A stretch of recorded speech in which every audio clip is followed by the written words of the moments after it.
Hello, good morning everyone. So this is my second day in Manila.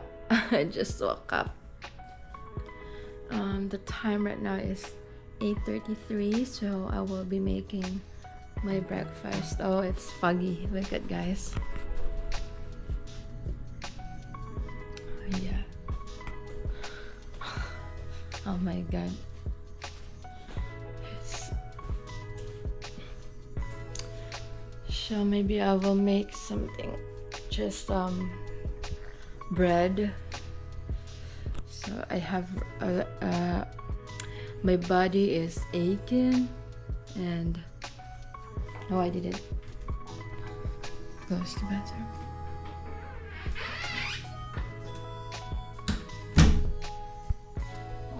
So let's go.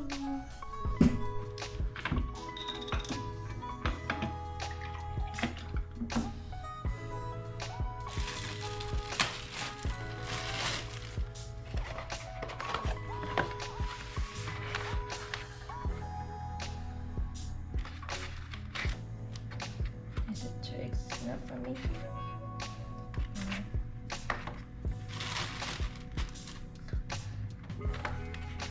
Oh yeah, 2 eggs.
Here it is, guys. I will put that in here. Okay, let's start the air fan.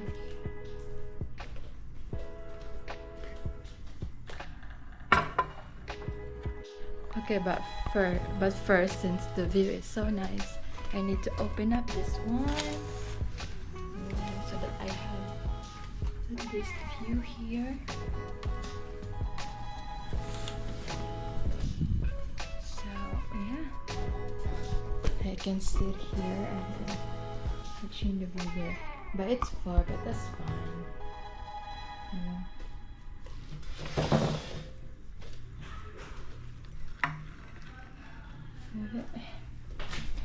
Okay.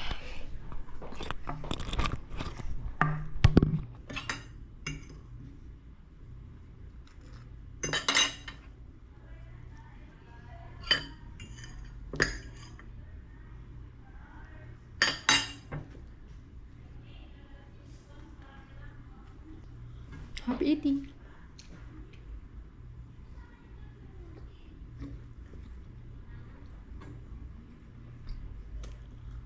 Very good.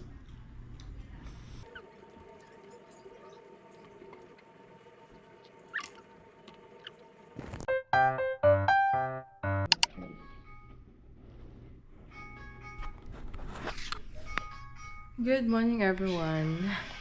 I just get out from the shower. So today my appointment is 7:30, and set my I set my alarm at 5:30, but I don't know what's happening to me, but I woke up at 5:14. Oh, I'm already rushing because in my mind I'll be late. But then I alarm at 5:30. What? It doesn't make sense. So I already took a bath. I take a shower.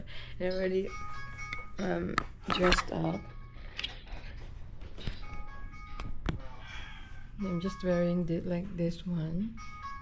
So I'll see you there. Hello everyone, welcome back again. So, galing na akong St. Luke's. Kakarating ko lang. Ngayon is 3 na ata. Almost 4. So, matagal din ako dun. And, see, got my immunization. Diba, nagka-sputum collection ako, tapos nagintay ako ng 2 months for my culture result. Kasi sana yung original day ko na bumalik ako dito for my result is 22. Kaso, nirisked nila kasi nga wala daw doctor. So, nag-move nila sa 24. It's 24 today, guys. Pumunta ako ng 6. Pagkadating ko doon ako sa main, pinakita ko sa guard yung schedule ko, which is 7:30. Pero dapat guys, kumain kayo before doing your immunization. Tsaka yung last na ba, yung releasing na, kumain kayo muna kasi hindi pwedeng magdala ng food. Buti na lang is kasi, di ba 6 ako, malapit kasi yun sa, may malapit kasi na McDonald's doon. So, kumuha muna ako ng food. So, buti na lang kumain ako ng isang, yung parang bowl ba, muna. Tsaka nag-take out din ako ng burger, ng McMuffins. So, buti na lang kinain ko doon yung rice bowl nila. Kasi sabi ko, ikikip ko tong McMuffins para mamaya doon sa loob para while waiting. Pumunta kaagad ako doon sa 5th floor. Kasi may psychiatrist ako, immunization, tsaka releasing. So, inuna yung psychiatrist, which is, nagbayad ako ng 3,500. Pag nag-open na yung cashier, bayad kayo agad, tapos, bigay nyo yung papel nyo sa US follow-up room pag nag-open na din. Tsaka, yun, nag-intay na naman kami, tapos yung tinawag, nung lumabas yung sa room N, sa US follow-up room is, sabi niya, sunod kayo sa akin, so sumunod kami kasi nga nandun na daw si Doc, yung psychiatrist. So sumunod kami sa kanya, pumunta kami sa 2nd floor kung saan nandun yung doctor. So yun, nung tinawag na yung name ko, nagtanong lang naman yung doctor, na mabait yung doctor. Tinanong niya about my family background, educational background, relationship nyo, and then what else? Work experience, yung ganon. Tapos nagtanong din siya if yung nag-undergo ka ba ng drugs, ng overly yung nagiinom talaga ng alcohol, tapos undergo like mga jail, yung mga ganon, yung mga tanong lang naman na ano. Tapos yun, nagtanong siya sa cut ko sa wrist. So dito may cut ako dyan, 3 yan, 1, 2, 3. Kasi nga ano tayo sa high school eh. So yun, nagtanong siya like bakit, anong nangyari dyan. So sabi ko is katuwaan sa high school, doc. Kasi, tapos sabi pa niya, na-shock ako. Sabi niya, mga emo days. Sabi ko, oo, doc.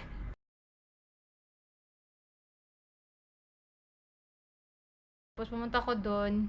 Sabi ko, okay na ako sa psychiatrist, ma'am. Sabi niya, okay, balik ka dito 1. Balik ka 1. Tapos, diretso ka doon sa immunization doon sa 2nd floor din. Pagkabalik mo na, kasi mga time na yun is nasa 8 pa. So, bumalik ako sa condo. Nag-spend ako ng time with Eric, talking like that. So, bumalik ako ng 1 doon. Diretso na ako sa second floor. Doon sa immunization. I get cold. Like, nanlamig talaga ako kasi, di ba, natatakot ako sa injections. tapos, inaalala ko pa, like, how many injections na ituturok sa akin, no? So, that's what I'm thinking. Like, is it 6, 5? That's a lot. Adahar. So, my God, yung kaba ko. Tapos, umapa ako, yung registered, mga RN ba yun, yung mga registered nurse. Sabi niya, negative naman daw yung culture result ko. So, napaka-saya ko talaga, guys, kasi negative daw. May mga nilagay pa siya dun sa computer, in-input niya ba, about sa akin, my age, like that. And then, after that, nag-prepare na siya ng mga injections, 3. Sabi niya, 3 daw yung ituturok niya, which is, I have a copy. Tetanus, Tdap, MMR, which is measles, mumps, rubella, varicella vaccine. So, yun yung 3 tinurok sa akin. Diyos ko Lord. May tattoo ako pero natatakot ako sa injections. Diba? It doesn't make sense. Matagal doon sa releasing. Even though walang masyadong tao doon, pero matagal yung tawag.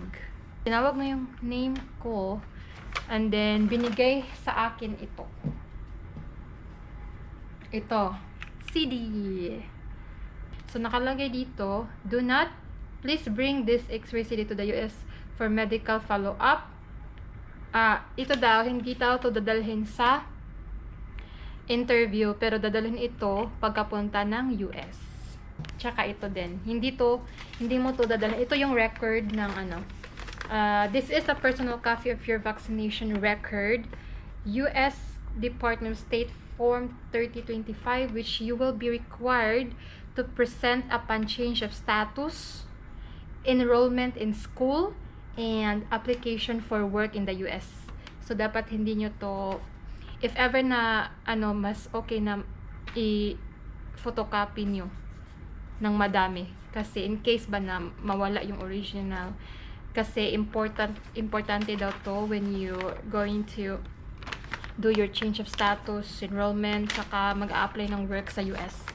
So, hindi to dadalhin sa interview sa US Embassy. Natanong yung sa counter na, kailan yung interview mo, ma'am? Sabi ko, January 30, sabi niya. Pa-process namin to ngayon, tapos marireceive sa US Embassy tomorrow. So, nandun na yung mga papel mo. So, ready na yung mga papel mo tomorrow doon.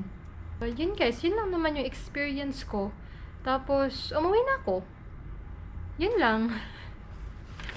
I'm a Filipina, but it's hard for me to speak Tagalog.